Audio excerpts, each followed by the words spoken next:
भारतमा 453 नेपालीको बन्धक जीवन कसरी फसाइयो नेटवर्किङको जालोमा। एउटा फोन कल आउँछ। फोन गर्ने व्यक्ति तपाईकै कुनै नजिकको साथी वा नातागोता हुन्छ।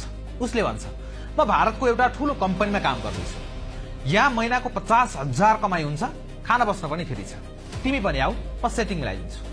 बेरोजगारीको मारमा परेका तपाई जस्तै सयौं नेपाली युवाहरू यही एउटा आश्वासनको भरमा झोला बोकेर भारततिर लाग्नुहुन्छ। तर जब तपाई भारतको सीमा पार गरेर उत्तर प्रदेशको कुशीनगर पुग्नुहुन्छ, तपाईको सपना त्यही टुट्छ।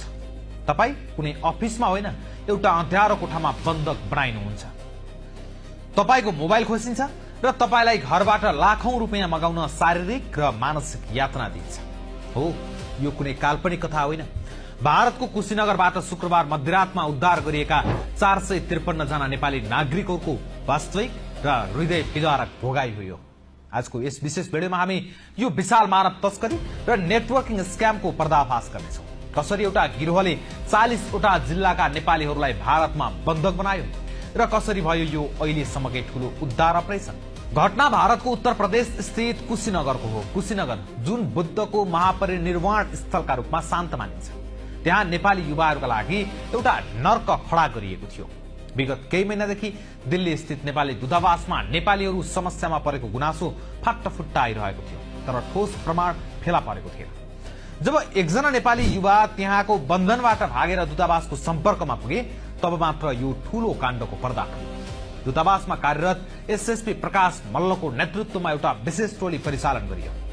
नेपाली दूतावास, उत्तर प्रदेश प्रहरी, लुम्बिनी प्रदेश प्रहरी र सामाजिक संस्था किन इन्डिया बीच 4 दिनसम्म गोप्य समन्वय भयो। शुक्रबार राति 12 बजे जब कुशीनगर शहर निदाइरहेको थियो, तब सुरक्षाकर्मीका 5 वटा टोलीले गान्धीचोक नजिकैका 8 वटा शंकास्पद घर र होस्टलहरूमा एकैपटक छापा मारे। राति 12 बजेदेखि बिहान 4:30 बजेसम्म चलेको यो अपरेसनबाट 453 जना नेपालीहरूलाई जीवितै उद्धार गरियो, जसमा 115 जना महिला र 338 जना पुरुष थिए। उनीहरूलाई शनिबार बिहान 8 वटा भारतीय बसमा राखेर सुनौली नाका हुँदै बेल्हिया ल्याइयो। यो कुनै साधारण ठगी होइन, यो एउटा संगठित पिरामिड शैलीको नेटवर्किङ व्यवसाय हो।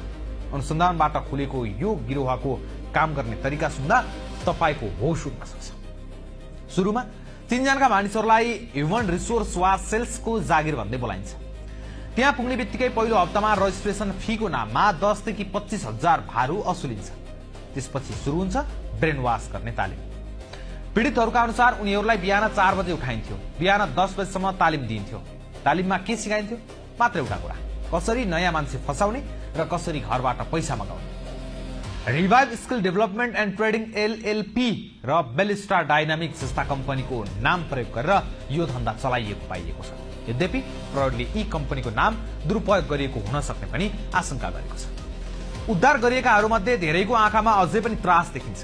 दिल्ली दूतावासका मिनिस्टर काउन्सिलर अम्बिका जोशीका अनुसार एउटै सानो र अँध्यारो कोठामा 15 जनासम्मलाई कोचेर राखिएको थियो। यदि घरमा फोन गर्नै परे पनि गिरोहका सदस्यहरूको अगाडि सबै कुरा राम्रो छ भनेर मात्रै बोल्न लगाइन्थ्यो। तालिम सकिएपछि गिरोहले पीडितहरूलाई आफ्ना परिवारसँग 2 देखि 3 लाख रुपियाँ माग्न दबाब दिन्थ्यो। यदि कसैले पैसा दिन सकेन वा नयाँ सदस्य थप्न सकेन भने उसलाई मानसिक र शारीरिक यातना दिन्थ्यो। पैसा तिरिसकेपछि पनि मुक्ति मिल्दैन थियो। पैसा तिरेपछि अब थप 10 जना नयाँ मान्छे ल्याऊ, त्यसपछि तिम्रो पद बढ्छ र तिमीले बोनस पाउँछौ भन्दै अर्को शर्त तिर्सिन्थ्यो। यही चेनको कारणले गर्दा डोल्पा, कालीकोट, बैतडी जस्ता दुर्गम जिल्लाका सोझा मानिसहरू आफ्नै गाउँले र नातेदारबाट ठगिएका छन्। एकजनाले अर्कोलाई बोलाउने र अर्कोले अर्कोलाई बोलाउने गर्दा गर्दै एउटै गाउँका दर्जनौं मानिसहरू कुशीनगरको त्यो दलदलमा पुगेका थिए। आउनुहोस् केही पीडितहरूको वास्तविक भोगाइछु। बैतडीका 19 वर्षीय रोहित पार्की, उनलाई उनका साथी सुरेश बोगराले राम्रो कमाई हुन्छ भनेर बोलाएका थिए। रोहित भन्छन्, म साथीको विश्वासमा गएँ, सुरुमा 10,000 बुझाएँ, पछि थप 2 लाख लगानी गर्न लगाइयो। तर त्यहाँ पुगेपछि थाहा भयो त्यहाँ त कपडा बेच्ने बहानामा मान्छे फसाउने काम हुँदो रहेछ। त्यस्तै कपिलवस्तुकी 26 वर्षीय एक महिलाको कथा झन् कारुणिक छ। उनलाई मासिक 50,000 तलबको लोभ देखाइएको थियो। उनले सुरुमा 15,000 तिरिन्, तर जब उनले थप सदस्य बनाउन सकिनन्, उनलाई घरबाट 1,25,000 मगाउन दबाब दिइयो। उनी भन्छन्, मलाई घर फर्किन पनि दिइएन, खाना बस्नको पनि राम्रो व्यवस्था थिएन, म भाग्ने प्रयास गर्दै थिएँ, त्यही बेला प्रहरी आएर उद्धार गरे। यस्ता सयौं कथाहरू छन्। कोही 3 महिनादेखि त्यहाँ थिए भने कोही त 2-3 वर्षदेखि त्यही जालोमा फसेका थिए। कतिपय मानिसहरू त आफ्नो इज्जत जाने डरले र गाउँलेलाई आफूले बोलाएको कारणले गर्दा घर फर्किन हिचकिचाएर त्यही नै बसिरहेका थिए। यो घटनाले के देखाउँछ भने नेपालको बेरोजगारीको समस्यालाई अपराधीहरूले कसरी अस्त्र बनाएका छन्। उद्धार गरिएका 453 जना मध्ये 40 वटा जिल्लाका नागरिक छन्। सबभन्दा बढी सुदूरपश्चिमका कैलाली, बैतडी र कञ्चनपुरका छन्। लुम्बिनीका रूपन्देही, कपिलवस्तु, दाङ र रोल्पाका छन् भने कोशी प्रदेशका उदयपुर र इलामका युवाहरू पनि त्यही भेटिएका छन्। रूपन्देहीका एसपी जनक साईका अनुसार उद्धार गरिएका मध्ये 19 जनालाई नियन्त्रणमा लिएर अनुसन्धान भइरहेको छ। ती 19 जना लिडर जस्ता देखिएका छन्। उनीहरूले नै अन्य नेपालीहरूलाई म्यानिपुलेट गरेर त्यहाँ पुर्याएको आशंका छ। उनीहरूमा 13 जना पुरुष र 6 जना महिला छन्। अचम्मको कुरा के छ भने यो गिरोहको मुख्य सञ्चालक भारतमा बसे पनि यसका एजेन्टहरू नेपालका गाउँ गाउँमा फैलिएका छन्। अब एउटा गम्भीर प्रश्न, नेपालमा युनिटी लाइभ, गोल्ड क्वेस्ट जस्ता ठूला नेटवर्किङ काण्डहरू भइसकेका छन्। सर्वोच्च अदालतले यसलाई अवैध घोषणा गरिसकेको छ। तैपनि किन नेपालीहरू फेरि फेरि यस्तै जालोमा पर्छन्? यसका केही प्रमुख कारणहरू छन्। बेरोजगारी र गरिबी। जब मान्छेको हातमा काम हुँदैन उसैले सर्टकटमा पैसा कमाउने बाटो खोज्छ। 50,000 तलबको लोभले मान्छेको सोच्ने शक्ति क्षीण बनाइदिन्छ। अर्को, अवैध तरिकाले सीमा पार। सुनौली जस्ता खुला नाकाबाट बिना कुनै कागजात हजारौं नेपाली भारत जान्छन्। उनीहरू कहाँ जाँदैछन् र कुन कम्पनीमा काम गर्दैछन् भन्ने रेकर्ड सरकारसँग हुँदैन। अर्को, सामाजिक दबाव। फलानाको छोरो भारत गएर यति कमायो, तिमी किन यहाँ बसेको भन्ने सामाजिक दबावले युवाहरूलाई हतारमा निर्णय लिन बाध्य पार्छ। त्यस्तै अर्को, डिजिटल सचेतनाको अभाव। गुगलमा सर्च गर्दा नभेटिने कम्पनी, जसको कुनै आधिकारिक वेबसाइट वा ठेगाना छैन, त्यस्तो कम्पनीमा जागिर खान जानु अघि युवाहरूले सामान्य चेकजाँच समेत गर्ने गर्दैन। यो उद्धार अपरेसनमा किन इन्डियाको भूमिका सराहनीय छ। संस्थाका प्रमुख नवीन जोशीले बताए अनुसार उनीहरूले पहिले रेकी गरेर ती घरहरूमा नेपालीहरू बन्धक रहेको पुष्टि गरे, त्यसपछि मात्रै प्रहरी परिचालन गरियो।